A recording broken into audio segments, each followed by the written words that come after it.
యోహాను సువార్త 1వ అధ్యాయము 9వ వచనము నుండి 14వ వచనం వరకు.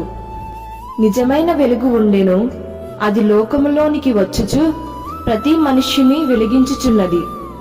ఆయన లోకములో ఉండెను, లోకం ఆయన మూలముగా కలిగెను గాని లోకం ఆయనను తెలుసుకొనలేదు. ఆయన తన స్వకీయుల యొద్దకు వచ్చెను, ఆయన స్వకీయులు ఆయనను అంగీకరింపలేదు. తన్ను ఎందరు అంగీకరించురో వారందరికీ, అనగా తన నామమందు విశ్వాసముంచిన వారికి దేవుని పిల్లలగుటకు ఆయన అధికారము అనుగ్రహించెను. వారు దేవుని వలన పుట్టినవారే గాని రక్తము వలనైనను శరీరేచ్ఛల వలనైనను మానుసేచ్ఛల వలనైనను పుట్టినవారు కారు. ఆ వాక్యము శరీరధారి అయి కృపాసత్య సంపూర్ణుడుగా మన మధ్య నివసించెను.